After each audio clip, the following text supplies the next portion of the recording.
তো যাই হোক, আমার প্রশ্নটা হচ্ছে হুম। যে আমাদের এই এলাকার অনেক আলেম খুব মানে অহংকার দেখে কথা বলে। তার মধ্যে কিছু কিছু বলছি, দুই একটা, দু তিনটে, যে যেমন বলে যে সাধারণ মানুষের কোনো মূল্য নাই, আলেমদেরই শুধু মূল্য আছে।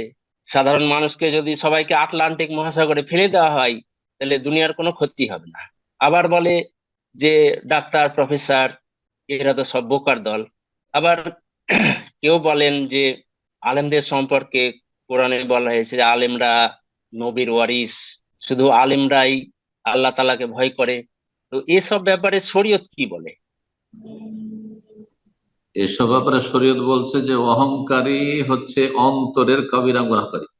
মানুষের অহংকার অন্তরে হয়, যার এই কবিরা গুনার বহিঃপ্রকাশ ঘটে মানুষের কথা, চালচলনে, চলাফেরায়।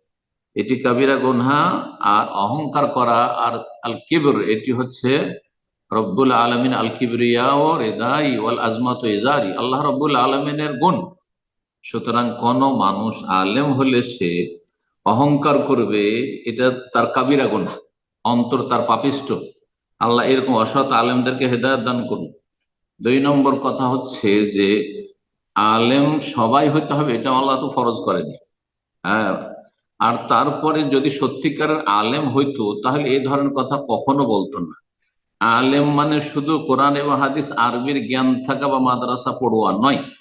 আলেম মানে যেই ব্যক্তি যা কিছু শিখে তার উপর আমল করে, যা কিছু শিখে তার উপর আমল করার জন্য সর্বাত্মক চেষ্টা করে, সে হচ্ছে সত্যিকার আলেম। জি। তার ফজিলত রয়েছে কোরআন হাদিস। সত্যিকার অর্থে আল্লাহকে ভয় করে, তা আল্লাহকে ভয় করলে নিজেকে বড় কেন মনে করবে? সবসময় নিজেকে ছোট মনে করবে। তারপরে নবী সাল্লাল্লাহু আলাইহি ওয়াসাল্লাম বলেছেন আত্তাকওয়া হা হুনা, আল্লাহ ভীরুতা, তাকওয়া, পরহেজগারি এই অন্তরে রয়েছে। সেটা আলেমের হইতে পারে, একটা ডাক্তার ইঞ্জিনিয়ার আমার চাইতে বেশি হইতে পারে, একটা কৃষকের চাষিরও আমার চাইতে বেশি হইতে পারে, একটা রিক্সা চালকের আমার চাইতে বেশি আল্লাহর ভয় ভীতি থাকতে পারে অন্তরে। আর ইন্না আকরামাকুম ইনদাল্লাহ আতকাকুম, সেটা হুজরাত আল্লাহ বলছে তোমাদের মধ্যে বেশি সম্মানিত ওই ব্যক্তি যে যত বেশি আল্লাহ ভীরু, আল্লাহকে ভয় করে জীবন যাপন করে।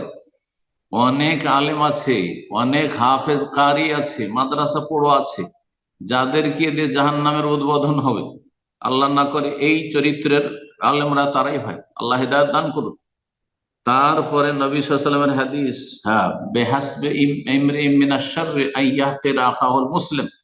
নবী সাল্লাল্লাহু আলাইহি ওয়াসাল্লাম বলছেন একজন মানুষের খারাপ লোক হওয়ার জন্য, বেহাসবে ইমরি মিনাশ শাররি, একজন মানুষের মন্দ লোক হওয়ার জন্য, খারাপ লোক হওয়ার জন্য এতটাই যথেষ্ট যে সে তার মুসলিম ভাই বোনকে তুচ্ছ জ্ঞান করবে। ইয়াহকিরা আখাহুল মুসলিম। জি। মুসলিমকে, কোন মুসলিম, যে কোনো মুসলিমকে তুচ্ছ মনে করবে, ছোট মনে করবে, এটি হচ্ছে সেই ব্যক্তি যে একটা সমাজের খারাপ লোক, এর প্রমাণ বহন করে নবী সাল্লাল্লাহু আলাইহি ওয়াসাল্লাম সহিহ হাদিস।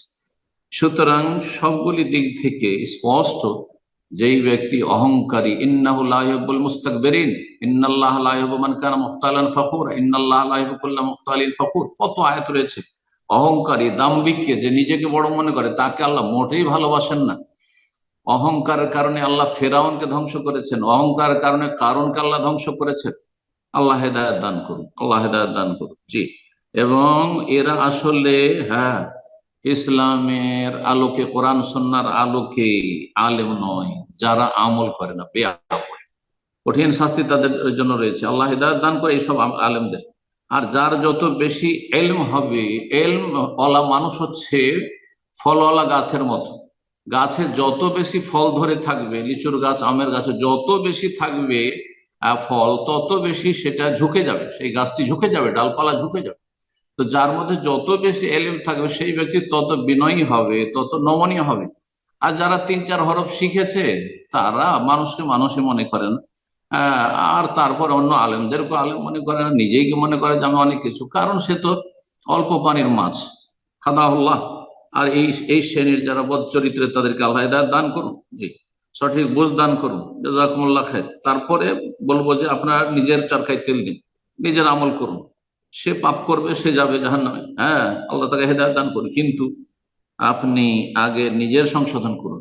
নিজে 5 ওয়াক্ত সালাত পড়েছেন কিনা, দৈনিক ফরজগুলি আদায় করছেন কিনা, কাবিরা গুনাহ থেকে বেঁচে থাকছেন কিনা, রমজান আসছে প্রস্তুতি নিচ্ছেন কিনা, জাকাত দিচ্ছেন কিনা, পাড়া প্রতিবেশীর সাথে আপনার সদাচরণ আছে কিনা, বড়দেরকে সম্মান করছেন কিনা, ছোটদের স্নেহ করছেন কিনা, স্বামী স্ত্রী সম্পর্ক ভালো আছে কিনা, এগুলো নিয়ে চিন্তা ব্যস্ত থাকেন। কোন আলেমকে কোথায় গেল, কে জান্নাতে গেল, কে জাহান্নামে গেল, ওটা আমার দেখার বিষয় নেই।